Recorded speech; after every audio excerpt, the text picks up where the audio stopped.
Hello everyone, আসসালামু আলাইকুম। সবাইকে অনেক অনেক শুভেচ্ছা জানিয়ে শুরু করছি আজকের রেসিপি ফ্রেঞ্চ ফ্রাই।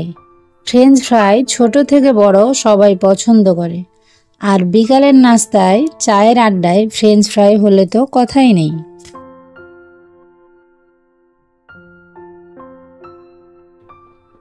প্রথমে আমি 3টা আলু নিয়ে নিয়েছি।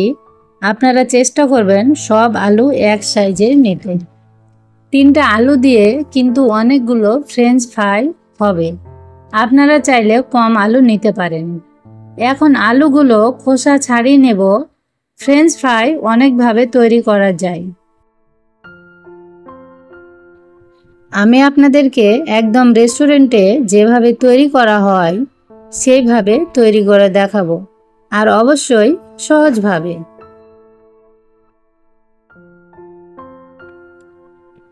আর আপনারা যারা নতুন এসেছেন, আমার চ্যানেলটি এখনও সাবস্ক্রাইব করেননি, তাদের কাছে অনেক অনুরোধ রইল চ্যানেলটি সাবস্ক্রাইব করে নেবেন আর পাশে থাকা বেল আইকনটি অন করে নেবেন।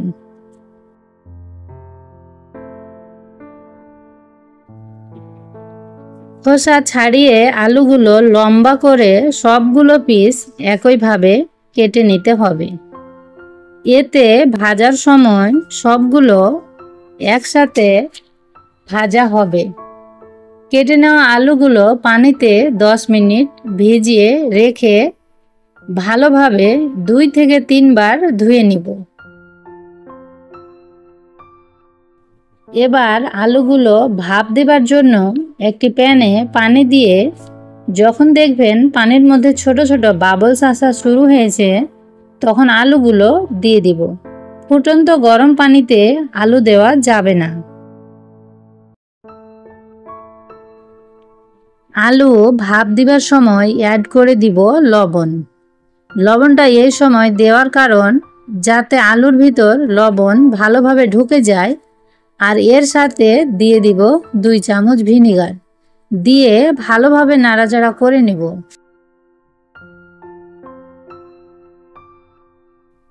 চুলার আঁচ মিডিয়াম টু লো হিটে আলু ভাপ দিয়ে নেব। আর আপনারা দেখতে পাচ্ছেন আমি খুব বেশি ফোটাচ্ছি না।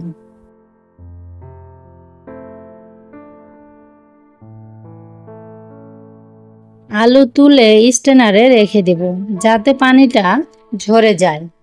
এবার 2 থেকে 3 মিনিট এইভাবে রেখে দিচ্ছি ঠান্ডা হবার জন্য।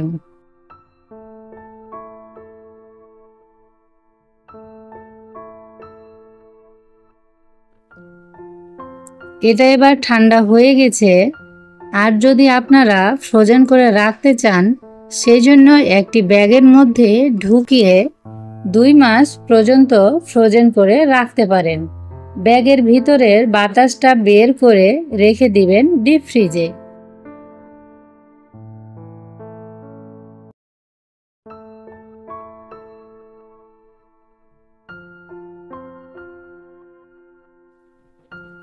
আলুর উপরে কর্নফ্লাওয়ার দিয়ে ভালোভাবে মাখিয়ে নেব। এবার আলু ভাজার পালা। সেজন্য একটি প্যানে তেল দিয়ে তেল গরম করে নিয়েছি। ডুবো তেলে ভাজতে হবে, তাই বেশি করে তেল দিতে হবে। তেল হালকা গরম করে আলু দিয়ে দিব। আর এই সময় চুলার আঁচ লো হিটে রেখে ভাজতে হবে।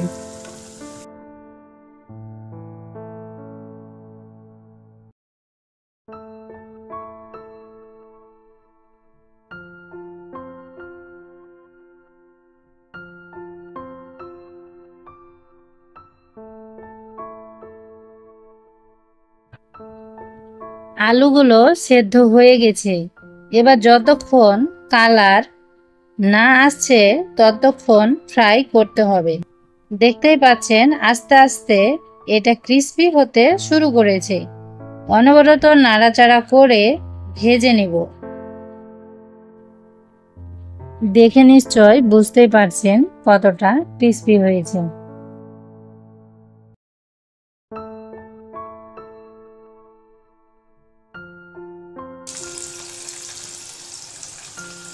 এবার ফ্রেঞ্চ ফ্রাইগুলো উঠিয়ে নিব। উঠে নেওয়ার সাথে সাথে অ্যাড করে দিব স্বাদ মতো লবণ, অল্প পরিমাণে মরিচের গুঁড়া দিয়ে ভালোভাবে মিশিয়ে নেব।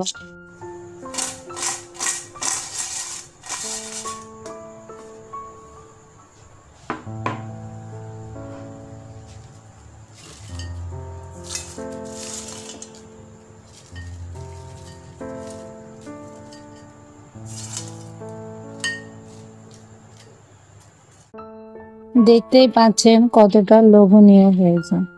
আজকের রেসিপি কেমন লেগেছে কমেন্ট বক্সে জানিয়ে যাবেন, আর আপনার বন্ধুদের সাথে শেয়ার করতে ভুলবেন না। সবাই ভালো থাকবেন আর আমার চ্যানেলের সাথেই থাকবেন। ধন্যবাদ।